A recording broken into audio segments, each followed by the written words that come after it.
A schoolyard morning, a teacher walking home after class. A racist cop thinks he can mock her, pull her hair, and strip away her dignity in front of children. But he has no idea who she is married to, and no clue what is about to come. Because when her husband, the director of the FBI, steps into that same schoolyard, he seizes the officer by the collar, drags him across the pavement, and ties him to the flagpole for everyone to see. What follows is not just humiliation reversed, but a public reckoning, a lesson about justice carved into memory forever.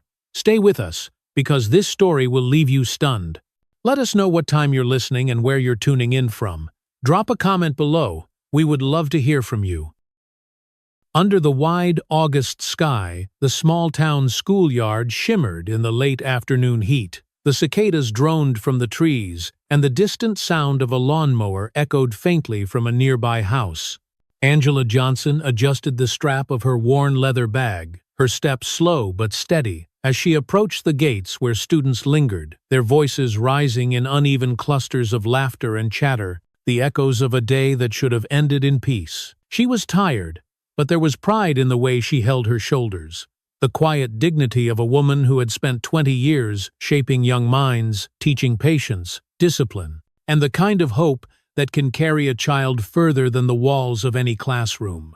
Yet beneath the surface of that ordinary day, something darker waited, pressing against the calm like a storm gathering behind a still horizon. Officer Rick Wallace leaned against his patrol car with the casual arrogance of a man who had never been forced to doubt his authority, his sunglasses perched low on his nose, as he scanned the crowd with a smirk that belonged less to a protector and more to a predator. He had watched Angela approach, his expression sharpening into something cold, something fueled by the deep-rooted contempt he rarely bothered to hide. He stepped forward, blocking her path in full view of the students, his voice loud enough to carry across the yard. "Where do you think you're going so quickly, teacher?" he said, the word teacher dripping with mockery, as though her profession were a weakness rather than a calling.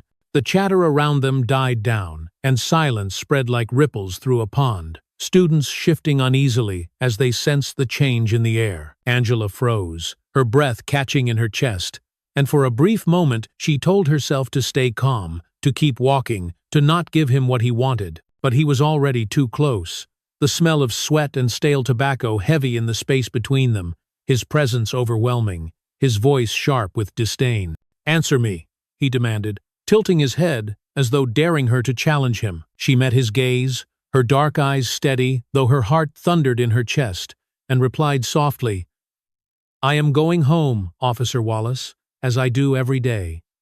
It was not defiance, only truth. But truth itself was enough to ignite his cruelty. With a sudden movement that shocked even the boldest of students, Wallace reached out and yanked her hair, pulling her head back sharply, his fist tangled in the strands, as if her dignity could be measured by how far she bent. Gasps rippled through the crowd.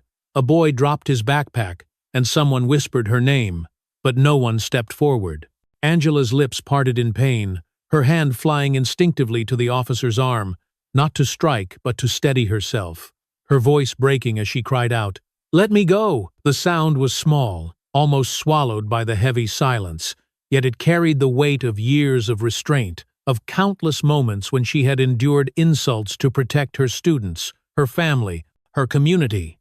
Wallace laughed under his breath, a cruel chuckle meant to remind her of the imbalance between them, the power he believed he had been born to wield. He jerked her head once more, tilting her face toward the watching children, his words sharp as a blade. "Look at your teacher," he sneered, his grip unrelenting.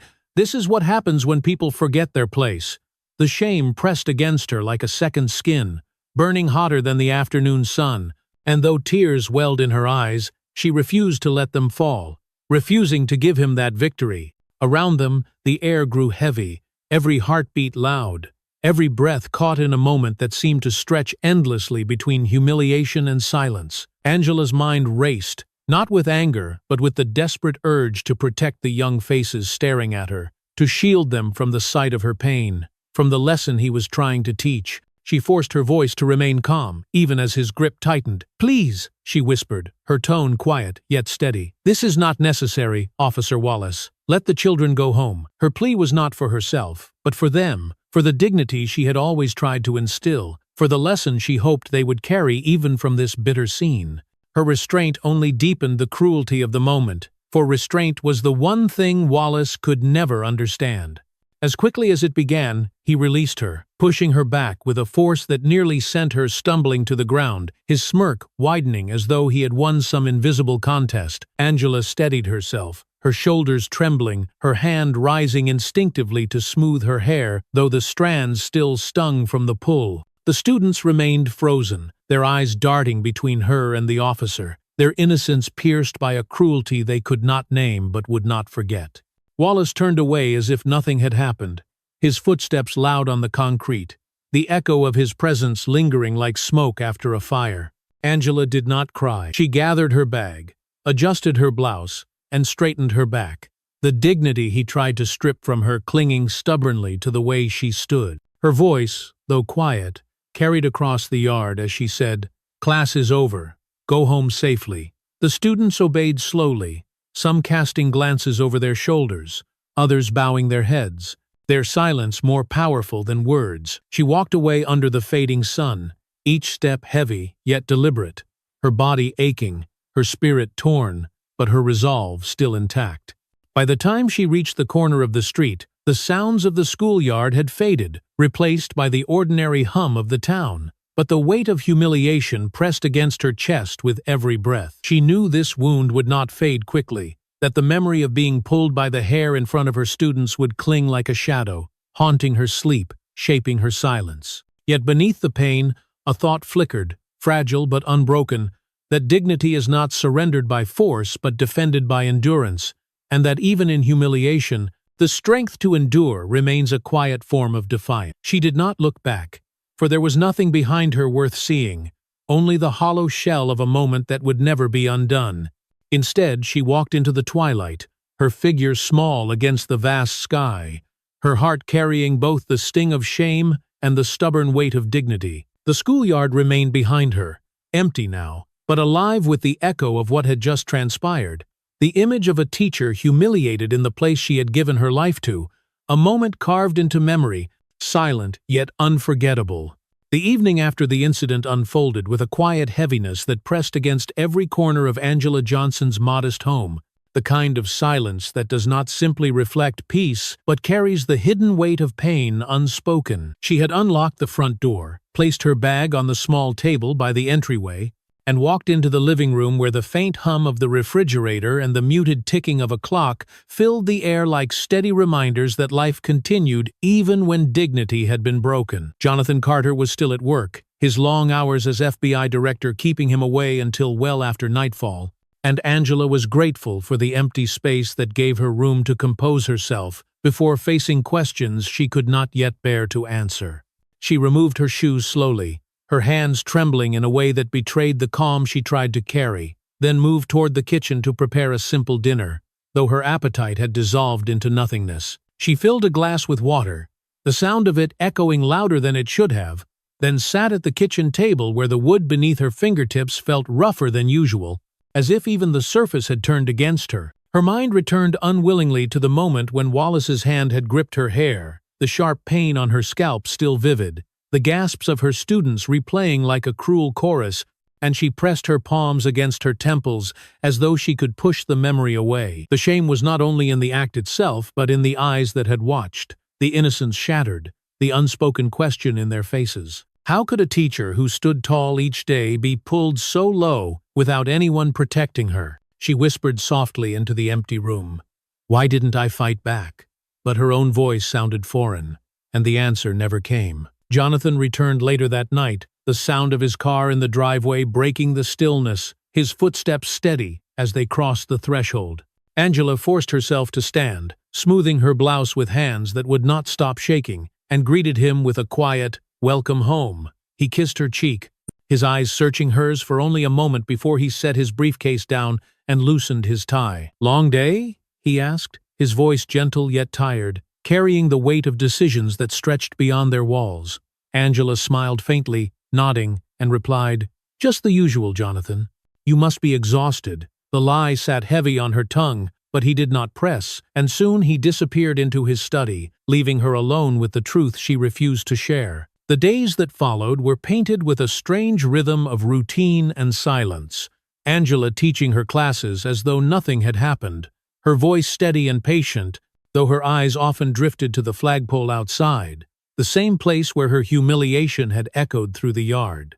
Students whispered less now, but she caught their glances, their eyes lingering on her hair, their silence speaking volumes of what they had seen and could not unsee. Each evening she returned home, setting the table for dinner, exchanging simple words with Jonathan about the weather, about groceries, about the endless stream of headlines that filled his work, yet never daring to speak the truth that burned inside her. At night, she lay awake, her body rigid beside him, listening to his steady breathing, wondering if he would still look at her the same way, if he knew the depth of her shame. Angela's mind became a battlefield where pride and fear clashed relentlessly. Pride telling her that speaking up would reclaim her dignity, fear insisting that silence protected both herself and Jonathan from a confrontation that could spiral out of control. She thought of her husband's position, the eyes always watching him, the expectations that weighed on every decision he made, and she told herself again and again that her humiliation was not worth risking his career, his reputation,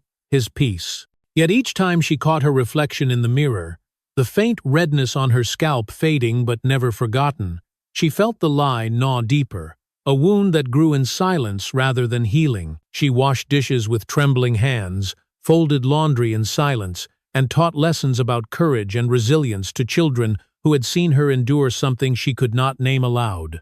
One evening, as the sun set and painted the kitchen window in shades of gold and crimson, Jonathan sat across from her at the table, his eyes lingering on her more than usual.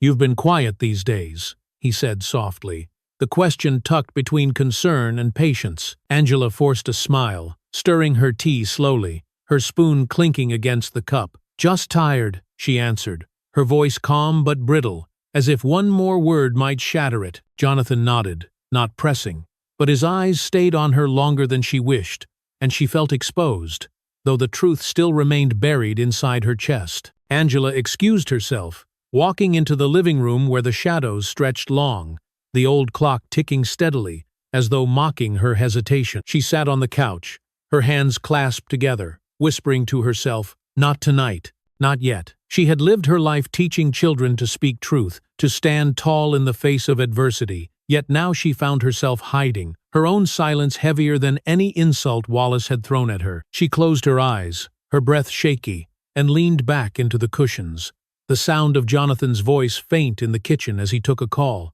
the ordinary blending with the extraordinary weight pressing on her shoulders. The second week passed in similar silence, every day a repetition of endurance, every night a rehearsal of the words she could not say. She imagined telling him, rehearsed the sentences in her head, but when she looked into his eyes at dinner or listened to his tired sighs at night, the words dissolved into nothing. She thought of the consequences, the storm it might bring, the fury she knew lived behind his calm demeanor, and she convinced herself that silence was safer, even though silence carved its own wound. The burden grew heavier, her chest tightening with each passing day, until she could no longer ignore the truth. She was suffocating in her own restraint.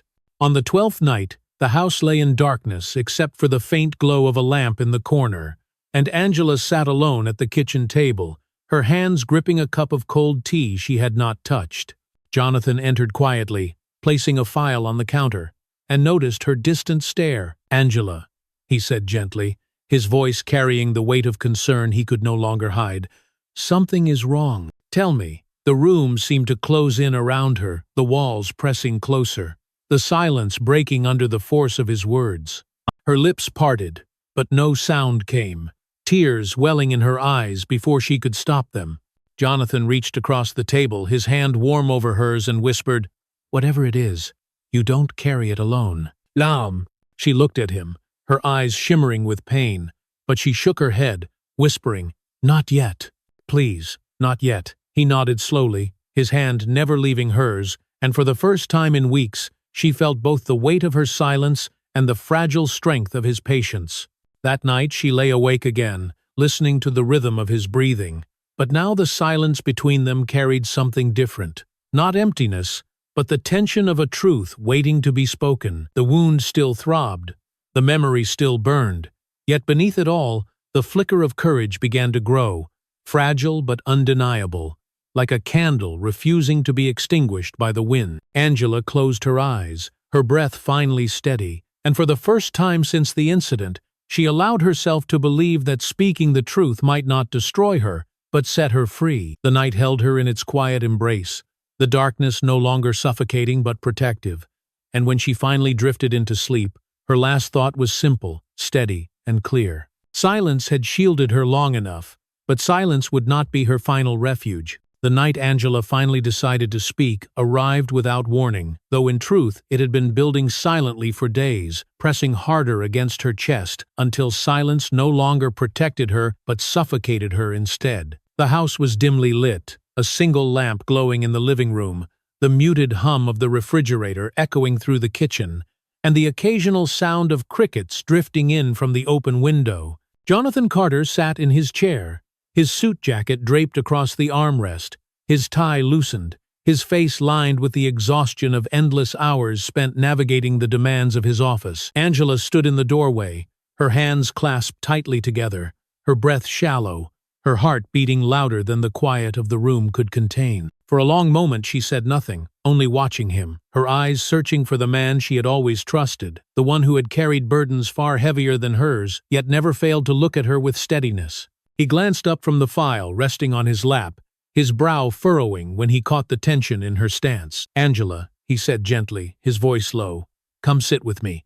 You look like you're carrying something."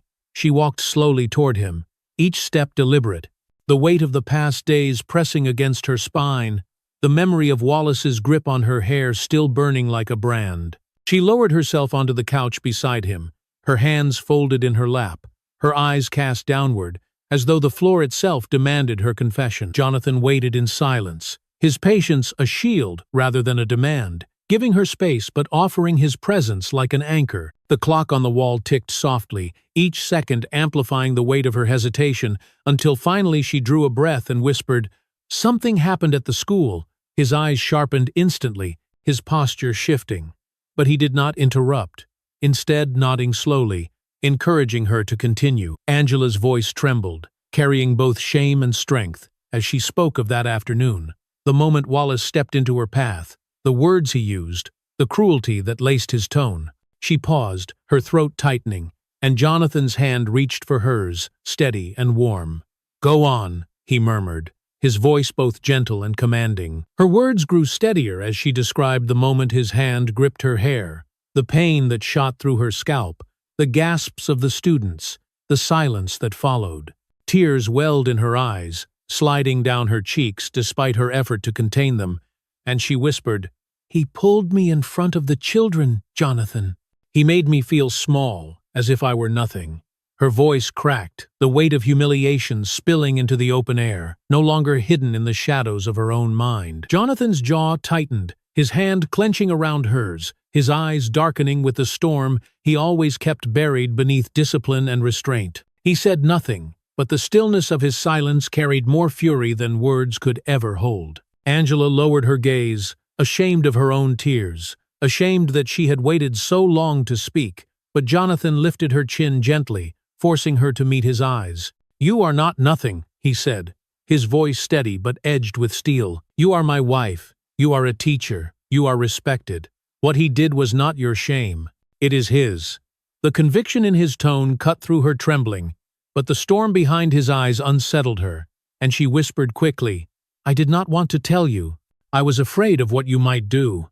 He leaned closer, his face only inches from hers, his voice firm. "You endured this in silence for my sake, but silence is not justice. No man touches you and walks away thinking he has won." "Oh." The room seemed to shift, the weight of his words filling the air until it was difficult to breathe. But Angela placed her hand on his chest, her voice pleading, "Jonathan, please. I cannot bear for you to risk everything you have built because of me." His hand covered hers, pressing it firmly against his chest, and he spoke with quiet intensity. "What I have built means nothing if I cannot protect you. If I cannot protect dignity itself, then my title is an empty shell." The resolve in his words carried the strength of years of service, of countless battles fought in shadows. But now it was personal, and that personal fire burned fiercer than duty ever could. For a while neither of them spoke. The only sound, the ticking of the clock, and the faint chirp of crickets outside, as if the world itself was holding its breath. Angela leaned against him, her tears soaking into his shirt, her body trembling as though the confession had drained the last of her strength. Jonathan wrapped his arm around her, pulling her close, his jaw still tight, his eyes staring into the distance where decisions already began to take shape. He kissed her forehead softly, whispering, "You will never stand alone in shame again." She closed her eyes, allowing herself the rare luxury of feeling safe, even as the storm within him grew stronger with every heartbeat. Jonathan rose after a time, his movements deliberate, the weight of determination heavy in the way he adjusted his tie and placed his jacket over the chair. Angela watched him, sensing the shift, her heart tightening with both fear and relief. She whispered, "What will you do?" Her voice barely audible, but he did not answer immediately. Instead, he turned to her, his expression calm, though his eyes burned. "I will decide carefully," he said, "but know this, the man who touched you will never forget what he has done, and he will never dare again." His tone carried not a threat but a promise, a vow spoken with the gravity of a man who knew his own power and the responsibility that came with it. Angela nodded slowly, though unease coiled within her, the image of Wallace bound against the weight of Jonathan's anger rising unbidden in her mind. She wanted to plead with him again, to beg him to leave it alone, but the words would not form. Something in his presence silenced her, not out of fear, but because she knew resistance was futile against a storm that had already begun to move. Instead, she simply whispered, "I trust you." And though her voice trembled, the words carried the sincerity of years of shared life, of faith that could not be broken even by fear. Jonathan stepped closer, brushing his thumb gently against her cheek, wiping away the last of her tears, his voice low but unwavering. "Then rest, Angela. Rest, knowing that your pain is no longer yours alone to bear." She closed her eyes again, breathing deeply, her chest loosening for the first time since that humiliating day, the silence around them shifting from oppressive to protective. She leaned into his embrace, the sound of his heartbeat steady beneath her ear, anchoring her to something larger than her shame. The night settled fully outside, the stars scattered across the sky, the crickets singing louder, the town asleep in its ordinary rhythm, unaware of the storm gathering quietly inside one home. Angela drifted into a fragile sleep on the couch, her hand still resting against Jonathan's, her body finally released from the grip of silence. Jonathan remained awake, his eyes fixed on the darkness beyond the window, his mind no longer burdened with questions, but sharpened by clarity. He had heard her confession, felt her pain, and now the course was set in his heart. The lamp cast a faint glow across the room, illuminating her peaceful face against the shadow of his steady form. Two lives joined in a moment that would never be forgotten. The silence was no longer heavy with secrets, but filled with the weight of a promise, one born from love, from pain, and from an unshakable resolve. And as the clock ticked softly toward midnight, the house stood quiet, the image of a husband and wife bound together by truth, the moment complete in its stillness, a chapter closed in confession, leaving only the steady thrum of determination that needed no words to be understood. Jonathan Carter remained in his study long after Angela had fallen asleep on the couch, her breathing soft and even beneath the glow of the lamp that painted her face in gentle light. The heavy oak door was closed behind him, shutting out the small sounds of the house, leaving only the quiet hum of the air conditioner and the steady tick of the clock mounted above his desk. He set his briefcase on the floor, removed his tie, and sank into the leather chair that had carried the weight of countless decisions in his career, though none felt as personal or as pressing as the one before him now. He pressed his palms together, resting his chin against them, his eyes fixed on the framed photograph of Angela that stood beside his files, her smile radiant, her eyes filled with the same dignity Wallace had tried to shatter.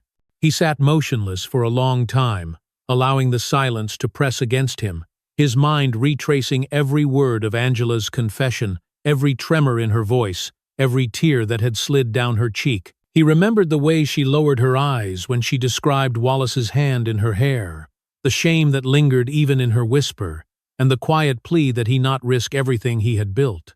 That plea echoed in his chest, but beneath it, a deeper truth rose with unrelenting force. If he allowed this humiliation to remain unanswered, then everything he had built meant nothing. Every vow he had taken to uphold justice would be hollow. Every promise he had made to her would be broken. Jonathan turned to the desk, pulling open the drawer where files lay stacked in neat rows, each one a story of power abused, of crime disguised beneath authority, of men who believed the badge gave them license to wound. His fingers brushed over the folders until they found Wallace's name, and he drew it out, the manila paper cool against his skin, the weight of it heavier than it should have been. He opened it slowly, his eyes scanning the lines of reports, the complaints buried, the investigations closed without consequence, the pattern clear and undeniable. It was all there, a map of arrogance, each piece ignored until now, each silence a shield that had allowed Wallace to believe he was untouchable. Jonathan leaned back, exhaling slowly, his mind turning over the possibilities with the precision of a man who had spent decades studying strategy. He could pursue the official path, file charges, summon witnesses, and expose Wallace through the law. But the law had already failed Angela. It had failed the children who watched their teacher humiliated. It had failed every resident who had endured his cruelty. What Angela needed was not another report filed away in some cabinet. What the community needed was not a hearing months away that might never reach a conclusion. What was needed was something immediate, something undeniable, something that would shift the balance of power in a single, unforgettable act. The clock struck midnight, its chimes soft yet heavy, and Jonathan rose from the chair, pacing the length of the room, his hands clasped behind his back. He thought of the schoolyard, the flagpole rising above the building, the place where his wife's dignity had been torn before young eyes. He thought of those children, of the silence that held them frozen, of the way humiliation had spread through the air like smoke, lingering long after Wallace walked away. That place had become the symbol of his wife's shame, and he knew it must become the symbol of Wallace's reckoning. Only there could the scales be balanced. Only there could justice take a form that even the youngest child would understand. Jonathan returned to the desk, pulling out a notepad, his pen scratching quietly as he wrote in neat, deliberate lines. His notes were not a plan of violence, but of demonstration, not the destruction of a man's body, but the destruction of his arrogance, a reckoning as public as the humiliation he had inflicted. He wrote of timing, of witnesses, of the importance of restraint, of ensuring that what unfolded would not be seen as vengeance alone, but as justice revealed in its truest form. His pen paused, his hand trembling only once as he wrote Angela's name at the top of the page, reminding himself that this was not about anger but about dignity restored.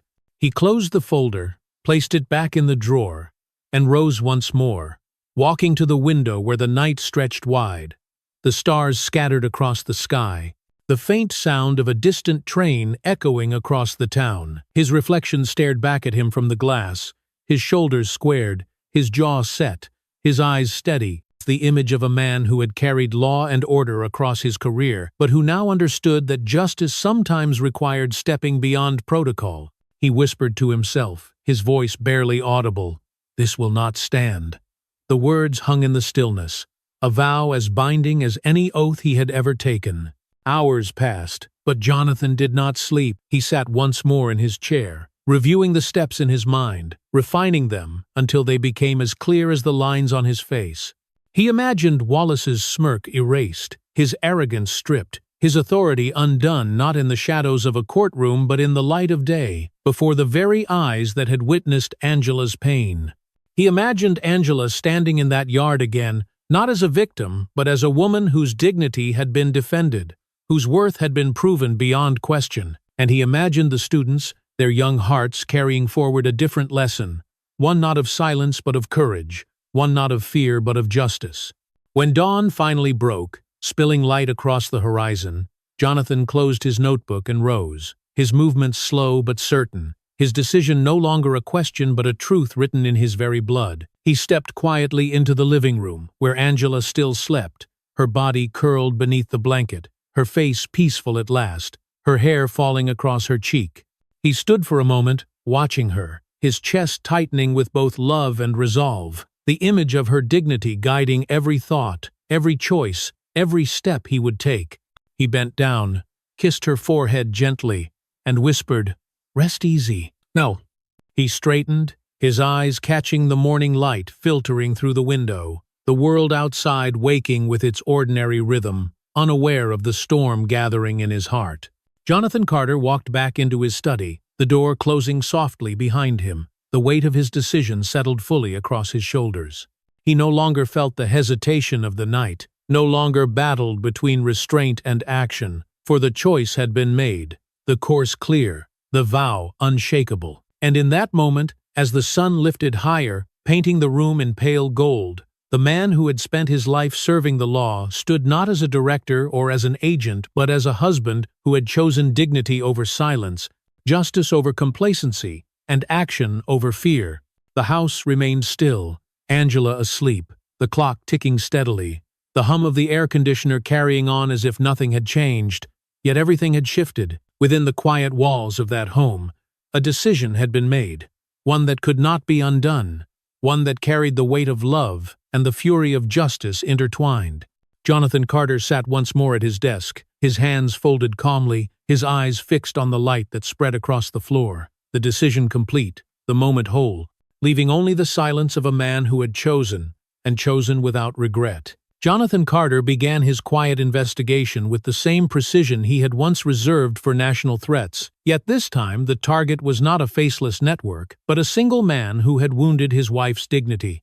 His office became a place of still determination, the soft glow of his desk lamp illuminating papers spread in deliberate order, the air heavy with the scent of ink and old wood. He worked in silence, his breath steady, his eyes scanning reports, his mind stitching fragments of information into a clear and undeniable pattern. The weight of his authority as FBI director lingered at the edge of his decisions, but what moved him was not protocol, it was love sharpened into duty, and duty transformed into resolve. He began with Wallace's personnel file, obtained quietly through channels that did not raise suspicion, his fingers brushing across the official seal as he opened the folder. The language inside was sterile, reports written in the neutral tones of bureaucracy, but between the lines he saw a story of arrogance and misconduct woven through years of unchecked power. Complaints from citizens marked with phrases like unsubstantiated or closed due to lack of evidence, each one carrying the faint echo of fear silencing those who had tried to speak.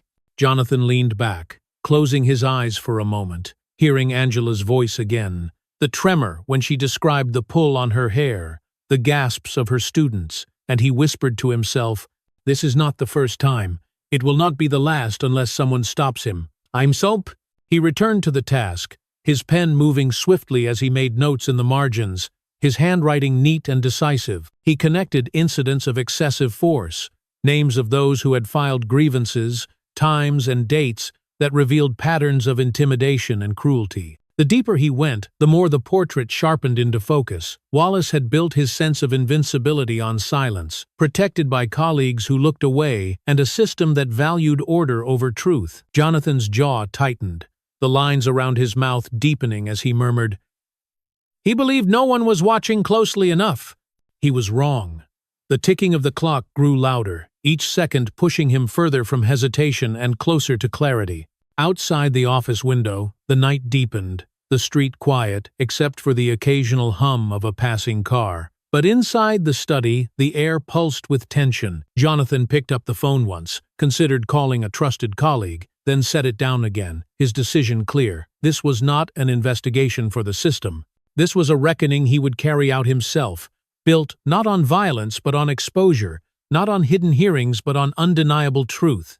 He remembered Angela's restraint, the way she had spoken of protecting the children even in her pain, and he knew the lesson must be inverted. If Wallace had humiliated her before young eyes, then Wallace would learn what it meant to be stripped of power in that same place.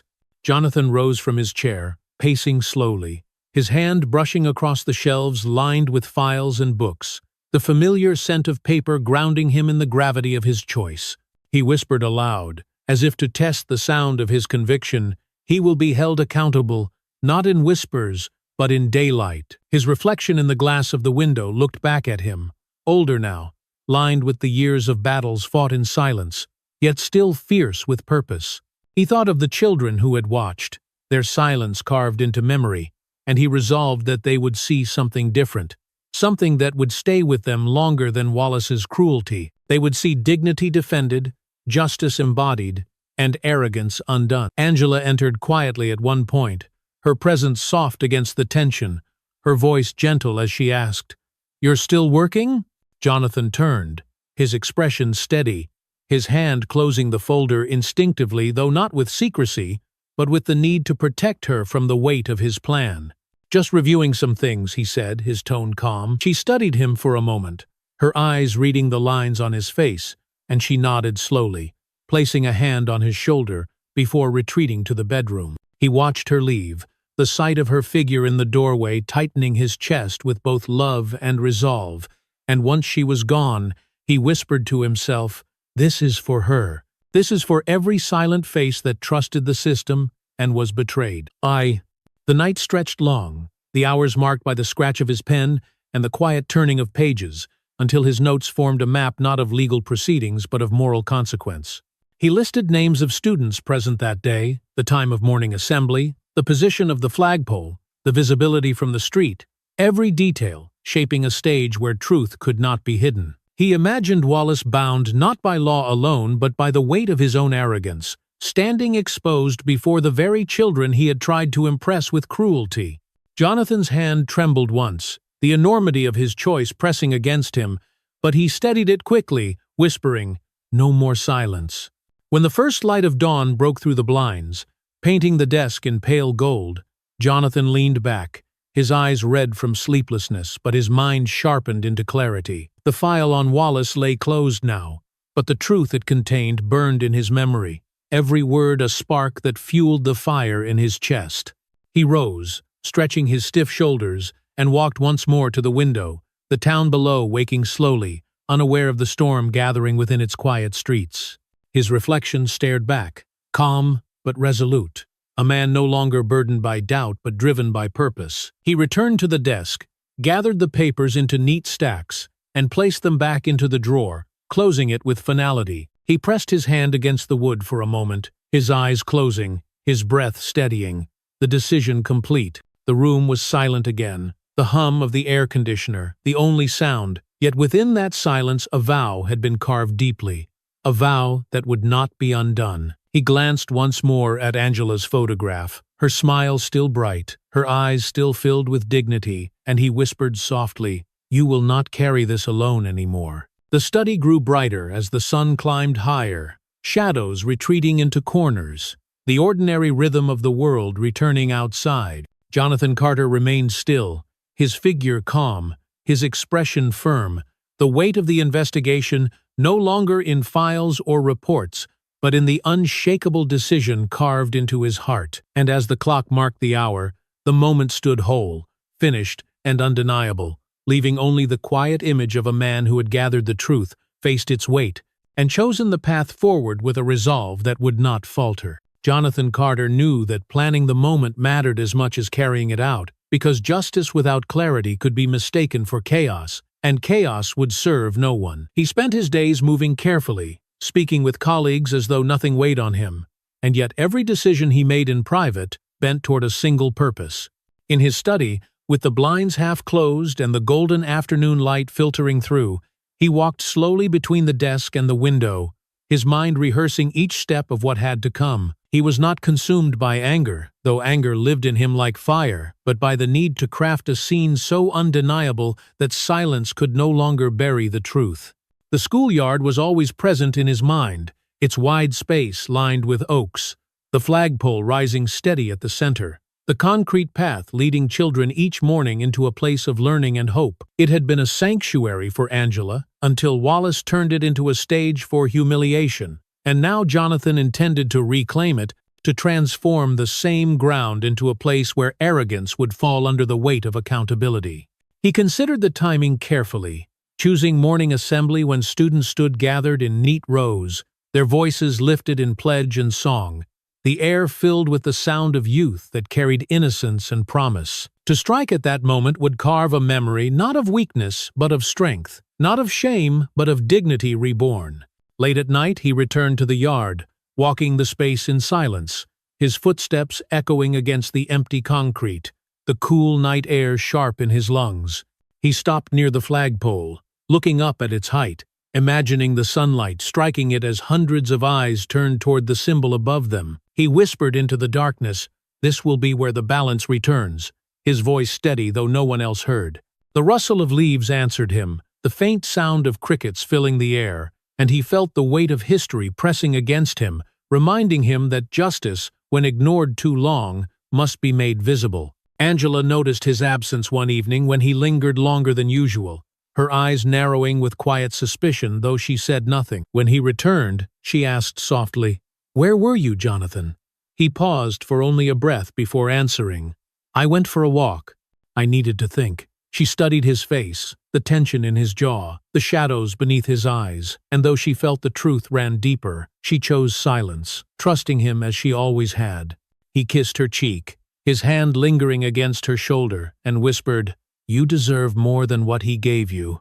I will not forget." Her eyes glistened, but she nodded, her voice breaking as she said, "Just don't lose yourself, Jonathan. Don't let him take that too." In the quiet hours that followed, he sat again at his desk, sketching details into his notebook, the pen moving with calm precision. He considered the entry points of the yard, the patrol routes Wallace often followed, the vantage points where students would gather, and the way the flagpole towered above it all. Each line he drew was not of violence but of order, of ensuring that the moment would unfold without confusion, that it would end not in destruction but in undeniable truth. He whispered as he wrote, "This is not vengeance, this is clarity. This is what must be seen." His voice calmed him, grounding his purpose, reminding him that the lesson was not only for Wallace but for the young hearts who had witnessed Angela's pain. The morning he chose drew closer, and Jonathan felt the tension grow within him like a tide pressing against a dam. He carried himself at work with steady composure, attending meetings, giving orders. Yet inside he rehearsed the weight of his hand on Wallace's collar, the sound of rope tightening against steel, the sight of arrogance undone. He imagined Angela standing at the edge of the crowd, her dignity no longer stripped but restored, her students watching with eyes that would remember for years the moment power shifted from cruelty to justice. The thought steadied him, filling the hollow places with a certainty that no hesitation could erode. One night, unable to sleep, Jonathan rose from the bed and walked again into his study, the lamp flickering as he turned it on. He opened the drawer, touched the folder with Wallace's name, and then closed it again, his decision no longer resting on paper but in his own resolve. He stood at the window, the quiet town stretched before him, the distant street lamps glowing like stars, the silence carrying the weight of what he was about to do. He whispered to the night, "It ends where it began, in the schoolyard, in the light of day." His reflection in the glass stared back at him, steady, older, and unshakably certain. Angela stirred as he returned to bed, her hand brushing against his arm, her voice groggy but tender. "Are you all right?" she asked. Jonathan kissed her forehead, whispering, "I'm fine. Rest now." She shifted closer, her breathing softening into sleep once more, but Jonathan lay awake, staring at the ceiling, his mind alive with images of what was to come. He felt no fear, only the weight of inevitability, as though the moment had been waiting for him all along, demanding that he step into it fully. When dawn finally came, painting the horizon in shades of orange and gold, Jonathan stood at the window once more, the town waking slowly beneath him. The sound of birds carried through the air, the smell of fresh earth rising with the morning breeze, and he felt the heaviness of night lift from his chest. He closed his notebook, tucked it away in the drawer, and whispered to himself, "The stage is set." His voice was calm, his heart steady, his decision complete. The silence of the study holding the shape of his choice. The room grew brighter, shadows retreating into corners, the desk bathed in light, and Jonathan Carter stood still in that quiet, his eyes fixed on the flagpole in his mind, his resolve anchored like the steel rising into the sky. The decision was no longer fragile, no longer hidden in silence, but whole and unshakable, leaving him standing in the stillness with clarity as sharp as the morning sun. And when he finally turned from the window, his shoulders squared and his breath steady. The stage was not only set in the world outside, but carved firmly within him, a truth finished, undeniable, and complete. The morning of the confrontation rose clear and bright, the sky stretching wide above the small town as children made their way toward the schoolyard, their voices carrying across the streets like a chorus of anticipation. The flagpole gleamed in the sunlight, its steel surface reflecting the early rays, a symbol of order and pride that had so recently been twisted into a backdrop for cruelty. Jonathan Carter stood near the entrance, his posture calm, his suit jacket buttoned neatly, his eyes steady with the clarity of a man who had rehearsed every breath of this moment. Inside his chest, his heart beat with the weight of both love and justice, not in anger's chaos, but in the sharp calm of inevitability. Students gathered in lines, their shoes scuffing against the pavement, their chatter fading into silence as teachers called them to order, the ordinary rhythm of morning assembly unfolding as it had countless times before. Yet today the air felt different, charged with an invisible current that pressed against every heartbeat, a tension so subtle it left those present shifting uneasily, though they could not name why. Angela stood at the edge of the yard, her hands folded before her, her expression serene but shadowed by the memory of what had happened on this very ground. She saw Jonathan from a distance, their eyes meeting briefly, and though he offered her no words, the quiet nod he gave was enough to tell her everything. Officer Rick Wallace arrived in his patrol car, the sound of the engine echoing across the lot, his sunglasses perched arrogantly on his nose, his stride as careless as it was confident. He stepped from the car with the same smirk that had marked his cruelty, scanning the crowd with a gaze that carried disdain rather than duty, his hand resting loosely on his belt. He did not see Jonathan at first, and perhaps that ignorance was his final luxury, the last breath of arrogance before the ground shifted beneath him. Jonathan moved forward, his shoes striking the pavement in measured rhythm, each step carrying the weight of a decision that had been forged in silence and fire. When Wallace finally noticed him, his smirk faltered, confusion flickering in his eyes before hardening back into bravado. "Director Carter," he said, his voice loud enough for nearby teachers to hear, "what brings a man like you here this early?" His words were casual, but his jaw tightened, his hand shifting slightly on his belt, his posture unsettled. Jonathan stopped only a few feet away, his eyes fixed on Wallace with a gaze that cut deeper than words. He spoke slowly, his voice even, each word landing with the finality of stone. "You humiliated my wife on this ground. Today, you will answer for it." The crowd stilled, the students frozen, the teachers holding their breath, the air itself pausing as though the world demanded to listen. Wallace scoffed, his smirk twitching nervously as he tried to mask the unease spreading across his chest. "I don't know what you think you're doing," he muttered, his voice quieter now. "But this is no place for theatrics." Jonathan stepped forward, closing the space between them, his hand rising swiftly to seize Wallace by the collar, pulling him forward with a force that stole the officer's breath. Gasps erupted from the crowd, children clutching each other's arms, teachers whispering in disbelief, and Angela's heart hammered as she watched the moment unfold. Jonathan's voice was low but thunderous in its certainty, his eyes locked on the man whose arrogance had left scars far deeper than bruises. "You used this place to humiliate her," he said, his grip tightening as Wallace struggled against his hold. "Now you will stand here stripped of the power you abused. You will see yourself as they saw her, and you will know the weight of your actions." Wallace's face flushed red, his hands clawing at Jonathan's wrist, his bravado collapsing under the iron grip that would not relent. The sound of his boots scraping against the pavement echoed across the yard, a desperate rhythm that could not mask his fear. Jonathan dragged him toward the flagpole, his movements deliberate, his strength unwavering, the crowd parting in silence, as though the gravity of the moment demanded distance. The rope lay coiled at the base, ready, the symbol of order now transformed into an instrument of truth. Wallace thrashed, his voice breaking into curses and protests, but Jonathan's calm never faltered, his voice cutting through the noise like a blade. "You will not walk away laughing. You will not carry her dignity as your trophy. Today you will stand exposed." He bound the rope around Wallace's wrists with the practiced precision of a man who had tied restraints 1,000 times, the fibers scraping against the officer's skin, his struggles weakening with each pull. The children watched in wide-eyed silence, their young minds absorbing the sight of power reversed, of arrogance undone, of dignity restored in the place it was taken. Some clasped their hands, others whispered, their voices trembling, but all of them knew they were witnessing something they would never forget. Angela stood motionless, tears blurring her vision, not of shame but of vindication, her breath catching in her throat as the weight she had carried finally began to lift. Jonathan tied the final knot, stepping back slowly, his chest rising and falling with the steadiness of a man who had done what needed to be done. Wallace sagged against the pole, his eyes darting wildly across the crowd, searching for sympathy, for rescue, for the authority that had once shielded him, but none came. His voice cracked as he muttered, "You can't do this," yet his words held no power, no conviction, no audience. Jonathan's eyes narrowed, his voice calm as he replied, "I already have."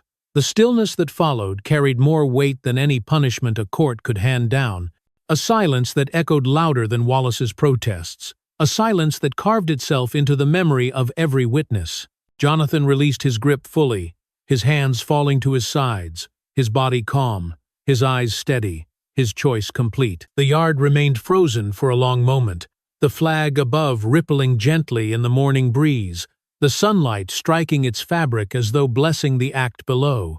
Angela stepped forward, her eyes never leaving Jonathan, her hand rising to her lips as tears finally spilled, her body trembling not from fear but from the release of pain she had carried alone. The children began to murmur, their voices growing slowly into applause, hesitant at first, then rising into a chorus that filled the air with something stronger than silence. Jonathan did not look at Wallace again, nor did he raise his hands in triumph, for the act had never been about victory but about truth.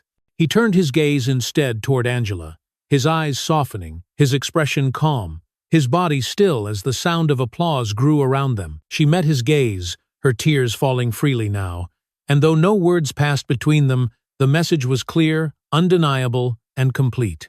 Dignity had been restored where it was stolen, justice had been made visible where silence once ruled, and the balance had shifted forever. The silence that followed Jonathan Carter's act lingered in the schoolyard, with a weight so profound it seemed to hold every breath captive, as if the air itself had paused to absorb what had just unfolded. The flag above rippled softly in the morning breeze, its fabric catching the sunlight, while below it the man who had once strutted with arrogance stood bound, exposed, and stripped of the power he had long abused. For a moment, no one moved, no one spoke, and in that stillness the contrast between what had been taken from Angela and what was now being restored settled like truth carved into stone. The students, who only weeks earlier had watched their teacher humiliated before their young and impressionable eyes, now stared wide-eyed at the reversal, their faces etched with awe, disbelief, and a dawning recognition that justice did not always hide in courtrooms. A boy whispered softly.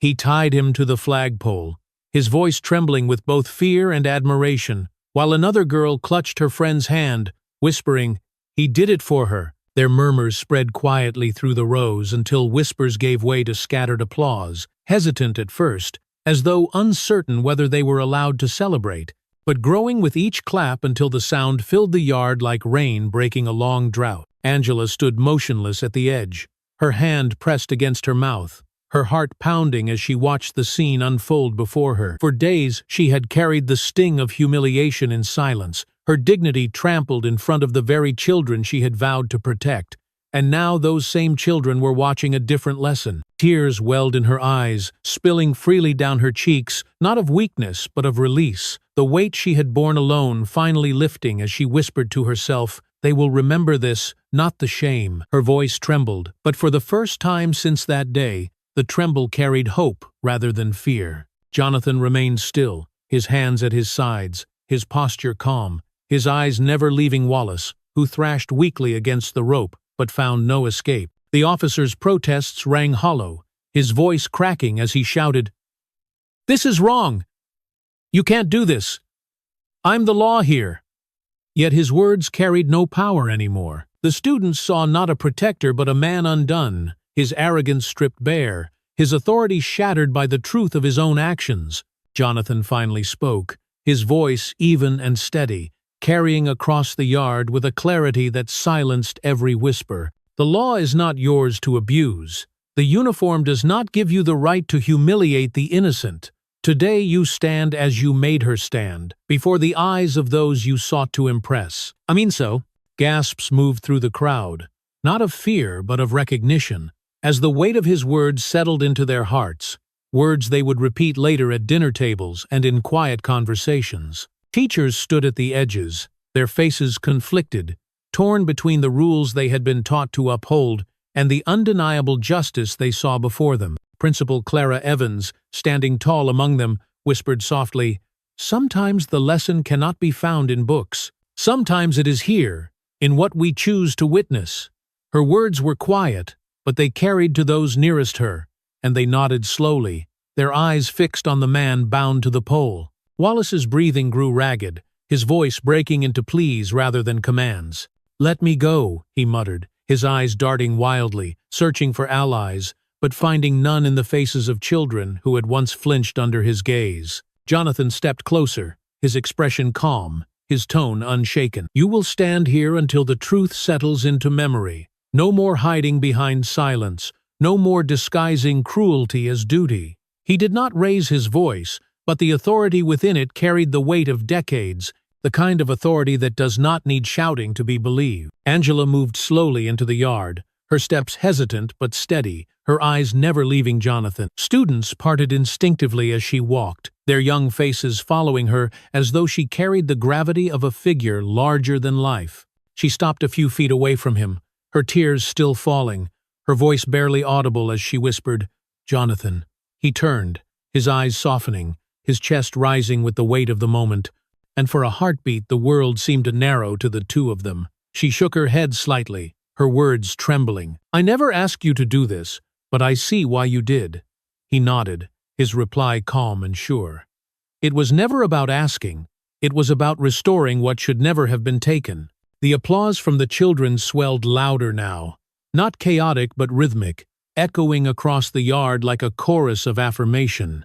Some clapped with small smiles of relief, others with the fervor of hearts too young to understand politics but old enough to know right from wrong. Their voices rose with it, chants beginning softly, then building, the sound of unity that carried more weight than any single act of defiance. Jonathan stood still, allowing the sound to wash over him, not claiming it as triumph but as confirmation that the lesson had been written into their memory. Wallace sagged against the pole, sweat beading on his forehead, his eyes darting downward as though unable to face the truth reflected in the crowd before him. The man who once pulled Angela's hair to display his power now stood powerless, bound by rope, but more deeply bound by shame.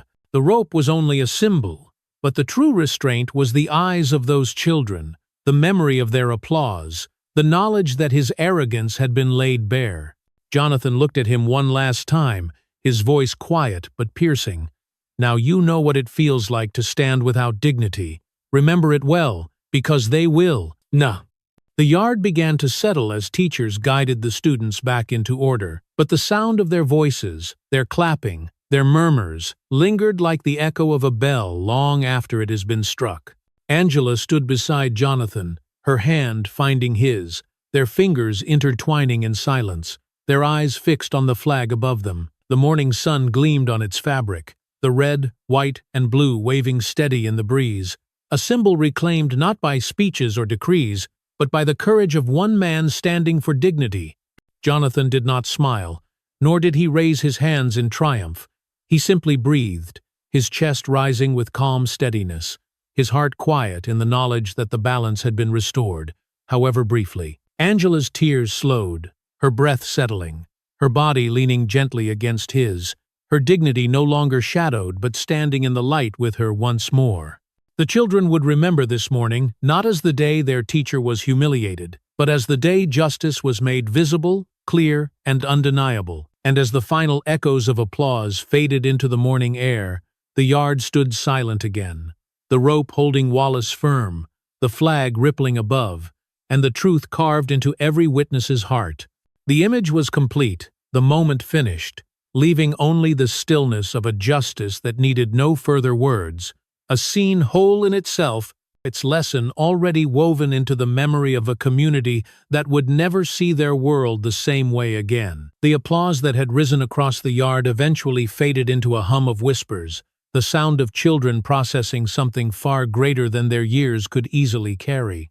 Rows of young faces shifted between awe and confusion, their eyes darting from the flag above to the bound figure below, and finally to the quiet strength of Angela Johnson standing beside her husband. For many of them, it was the first time they had seen the world's order turned on its head, the first time an adult in uniform had been stripped of the power they always assumed was absolute. Their hearts beat faster, not from fear but from the strange exhilaration of knowing that truth had been laid bare before them in the daylight. Angela felt the weight of their eyes on her, hundreds of young gazes searching her face as though it now held an answer they could trust. She straightened her shoulders, wiped her cheeks gently, and allowed them to see not her pain but her dignity, no longer hidden, no longer broken. A student in the front row, David Miller, lifted his small hand hesitantly, his voice trembling as he called out, "Mrs. Johnson, are you okay?" His words cut through the murmurs, and the crowd fell silent, waiting for her reply. Angela placed her hand over her heart, nodding slowly, her voice carrying clear and strong despite the tremble in her chest. "I am, David. And so are you. All of you are safe here." The reassurance spread like a wave, children nodding, some smiling faintly, others exhaling in relief. The fear of witnessing cruelty replaced with the lesson that it did not always win. Principal Clara Evans stepped forward, her expression solemn yet proud, her voice steady as she addressed both students and staff. "What you have seen today will stay with you. It is not the lesson we planned, but it may be the most important one you will ever carry." Her words rang true, and even the teachers who had once hesitated now nodded slowly, their eyes fixed on Angela, as if acknowledging the quiet heroism she had shown in enduring and in surviving. Jonathan stood silently beside her, his hand resting lightly on hers, his eyes scanning the faces of those who watched, seeing in them the impression of something permanent. He did not need to speak again, for the act itself had spoken louder than any words, but the children's reactions anchored his decision in something larger than vengeance. He saw the way David Miller's eyes gleamed with conviction, the way young girls in the crowd stood taller, their shoulders straightened as if they too had felt dignity restored. He thought to himself, "They will carry this forward. They will remember more than my act. They will remember her strength." This nine, Wallace sagged against the rope, sweat streaking his face, his once sharp words dissolved into silence, his gaze darting from one witness to another, realizing with a sinking heart that his humiliation was not temporary. He was not only bound to the pole, but to their memory, etched into the stories they would tell their families, stories that would echo through the town long after the rope was removed. Jonathan glanced at him once, then turned his attention away, for the man's shame no longer required his presence. The power of the moment now belonged to the witnesses, to the children who had seen cruelty reversed, to the teachers who had seen silence broken, and to Angela, who had found her dignity renewed in their presence. Angela's voice broke the silence again, not loud, not dramatic, but steady and filled with quiet truth. "What happened to me should never happen to anyone," she said, her eyes sweeping across the students. "But you must remember this. Dignity cannot be stolen when we choose to stand tall. Even when others try to take it, we can rise again." Her words carried gently on the breeze, sinking into young minds, the kind of words that would return years later when they faced their own moments of fear. David Miller whispered to the friend beside him, "She's stronger than him. That's what I'll remember." The yard began to loosen, the rigid silence replaced with movement, but the image lingered, etched into every corner of the school grounds. Jonathan squeezed Angela's hand lightly, leaning closer to whisper, "They see you now as I always have." With strength, with dignity, Angela turned her face toward him, her eyes glistening, her voice soft but certain. "And I see myself again, Jonathan. Not broken, not small." Their words were not meant for the crowd, but they carried anyway, sinking into the ears of those nearest, who would remember them as part of the moment's truth. Teachers guided students slowly back into order, their voices calm, though their own hearts still beat with the shock of what they had witnessed.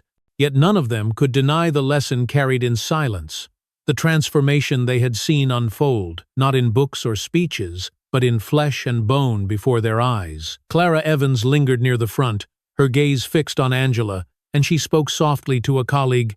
"We will not hide this. They need to carry it." "We all do." Her words held no malice, only recognition that the truth, once revealed, must never be buried again. Angela stood rooted to the ground, her body calm now, her tears dried, her breath steady as the applause that had risen earlier settled into quiet reverence. She felt the children's eyes on her still, not with pity, but with respect, and she knew the humiliation Wallace had tried to stamp on her name had been erased. She was no longer the teacher pulled by the hair, bent in shame, but the woman who stood tall while arrogance collapsed. And the children would remember her that way, not as a victim but as an example, a figure who showed that even in pain, dignity can endure. Jonathan looked once more at the flag, its fabric rippling in the breeze, its colors bright against the morning sky, and he exhaled slowly, the tension of nights spent in planning now giving way to calm. The rope held Wallace still, but it was not the knot that bound him most tightly. It was the hundreds of eyes staring at him, carrying the truth of what they had seen, and he knew that memory would last far longer than rope or humiliation. Angela's hand tightened in his, her body leaning into his side, her voice steady as she whispered, "They know now, that is enough." The moment settled fully into the yard, the image complete, the scene finished, not with shouts or triumph but with silence that carried more weight than any word. Students filed slowly back toward the classrooms, their heads turning one last time, their eyes lingering on the flagpole, their hearts carrying something that would shape them long after the morning had ended. Angela and Jonathan remained for a while, standing together in the sunlight, their hands intertwined, their eyes calm, their dignity whole again. And when they finally turned to leave, the sound of footsteps faded, the flag continued to wave, and the figure bound at its base stood as a reminder, silent and powerless beneath the weight of a community that had borne witness. The yard itself seemed to breathe, carrying the memory into its very soil, the truth imprinted like an echo that would never fade. It was a moment sealed in time, finished and complete, a lesson no book could teach, a memory no silence could erase. The schoolyard gradually emptied, the sound of children fading into the classrooms, until only the hum of the morning breeze remained.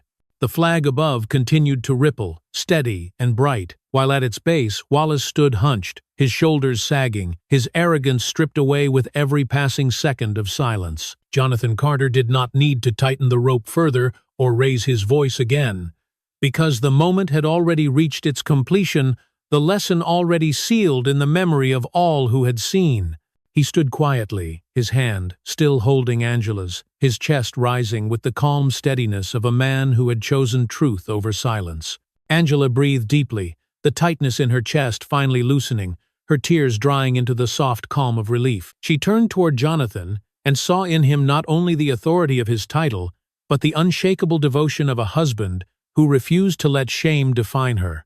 She whispered softly, her words carrying the weight of freedom, "I can stand again." Jonathan nodded, his eyes steady on hers, his reply quiet but certain. "And you will never stand alone." Their voices did not need to rise, because the power of the moment was not in volume but in clarity, a clarity that filled every corner of the schoolyard. Wallace muttered weakly, his voice cracking, "Let me go, this isn't justice." But no one answered him, because his words no longer carried authority, no longer demanded respect.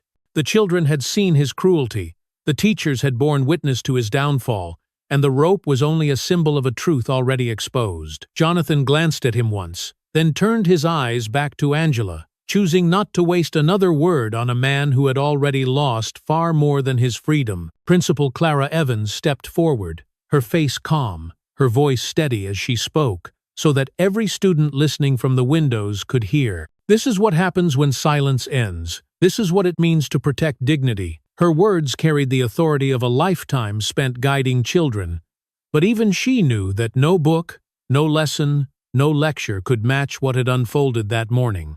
She looked at Angela with quiet respect, her eyes filled with gratitude, and whispered, "They will never forget you stood tall today." Jonathan slowly untied the rope, not as a favor to Wallace but as a signal that the message had already been written into memory. Wallace staggered forward, his wrists raw, his face flushed, his head bowed in shame. No one moved to help him, no one offered him comfort, because the humiliation was not in the rope but in the eyes of every witness.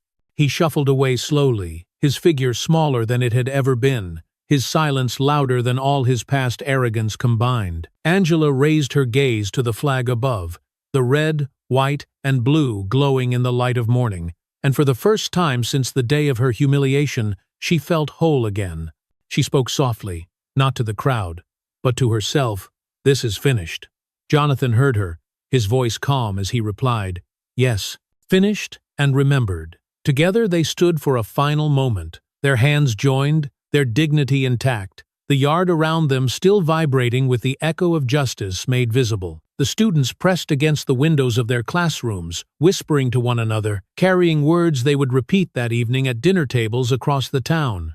They would speak of the teacher who stood tall, of the officer who fell, of the moment the world felt different because truth had been shown without disguise.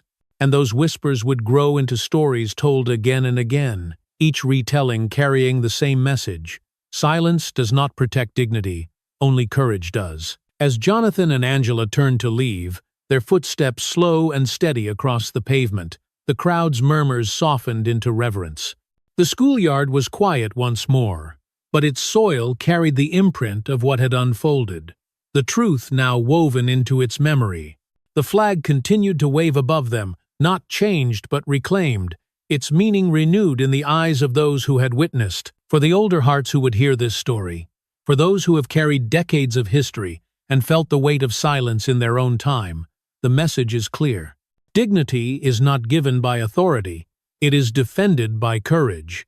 Justice is not a gift of the powerful, it is a responsibility carried by ordinary people who refuse to bow.